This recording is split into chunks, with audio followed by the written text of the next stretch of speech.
বুধকে বলা হয় বাকশক্তির কারক। যদি কারো হাতে বুধের ক্ষেত্র এবং শুক্রের ক্ষেত্র ভালো থাকে, তারা সুন্দর কথা বলতে পারে।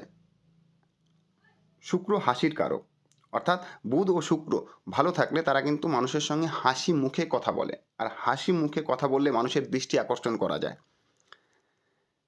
তাই তারা প্রেমিক হিসেবে যথেষ্ট রোমান্টিক প্রকৃতির হয়। তার সঙ্গে যদি মঙ্গল ভালো থাকে, মঙ্গলকে বলা হয় বল, বীর্য, শক্তির, সাহস, যুক্তির কারক গ্রহ।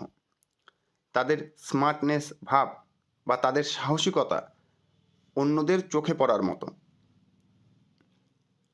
অর্থাৎ তারাও কিন্তু প্রেমিক হিসেবে যথেষ্ট সফল।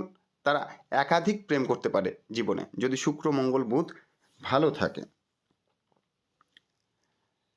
কিন্তু বুধের ক্ষেত্র যদি লো সেট হয়, অর্থাৎ রবির আঙুলের থেকে বুধের আঙুল অনেকটা নিচের থেকে